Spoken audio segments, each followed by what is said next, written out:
Hi everyone, आप सभी स्वस्थ और मस्त होंगे। मैं भी अच्छी हूँ। आगे स्टोरी का नाम रूहानी इश्क, एपिसोड 8, भागने का ख्याल। एक सुबह अचानक घर में गहमा गहमी थी। आरोही की माँ और भाभी रिश्तेदारों को फ़ोन पर बता रही थी। माँ खुश होकर कह रही थी, हाँ, पंडित जी ने तारीख देख ली है।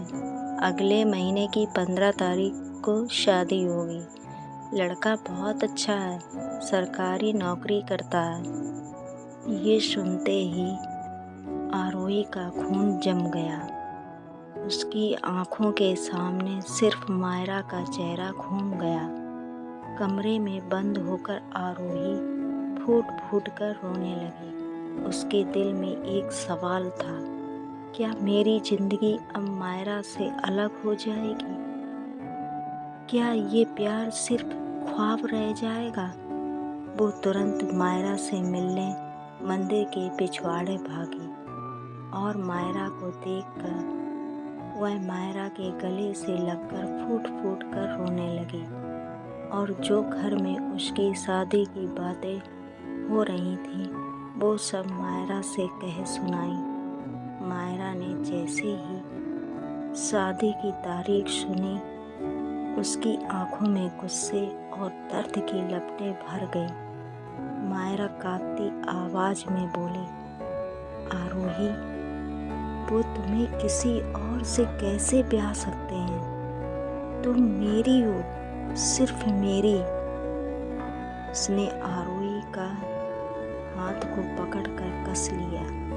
अगर तुम हाँ भी बोली तो मैं तुम्हें खुद छीन लूँगी, चाहे पूरी दुनिया को दुश्मन बना लूँ।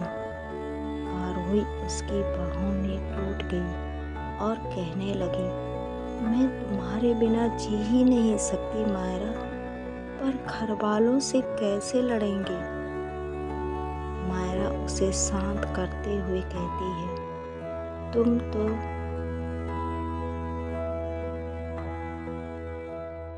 कुछ मत सोचो, मुझे ही कुछ करना पड़ेगा। कोई तो रास्ता निकालना पड़ेगा। मुझे सोचने दो।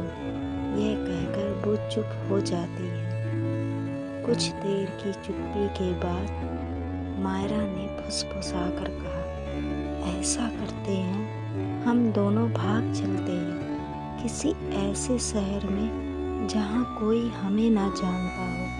वहाँ हम अपनी दुनिया खुद बसाएंगे। यह सुनकर आरोही शन्न रह गई। उसके दिल में डर था, लेकिन मायरा की आंखों की प्यास देखकर वो विरोध ना कर सकी। उस रात दोनों फिर मिले। इस बार उनके बीच डर और दर्द ने चाहत की और भी प्यासा बना दिया था।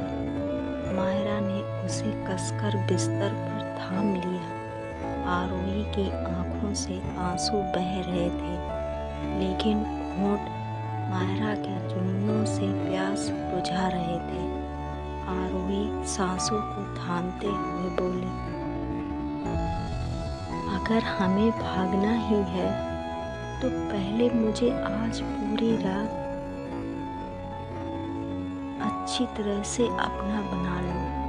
मायरा की आंखों में आग भर गई। उसने आरोही के आंसू होठों से चूम लिए और कहा, तुम पहले से ही मेरी हो, पर आज मैं तुम्हें तुम्हारी रूह तक अपना बना लूँ। उस रात उनका आलिंगन पहले से कहीं ज़्यादा बेकाबू था। ना कोई झिझक, ना कोई रुकावट। उनकी सांसें, उनके शरीर, उनकी कराहें सब एक हो गए। आरोही की साड़ी बिखर गई, मायरा की शर्ट फट गई। दोनों पागलपन की हद तक एक दूसरे में खो गए। कमरे की खामोशी में बस उनकी चाहत की आवाज़ गूंज रही थी।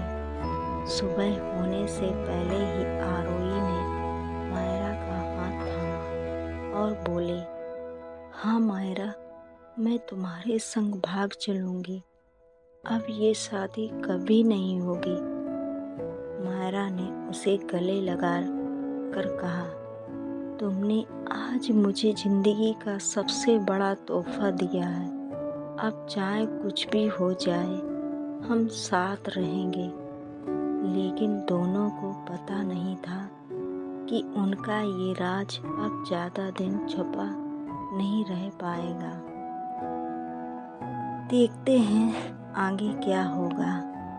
अब चाहत और डर दोनों अपने चरम पर पहुंच चुके हैं और कहानी असली मोड़ लेने लगी है। अगर स्टोरी अच्छी लग रही है तो कृपया लाइक, शेयर और सब्सक्राइब कीजिए। इससे मुझे भी खुशी मिलेगी और मुझे लगेगा मेरी मेहनत वसूल हो रही है। Thank you. Bye bye.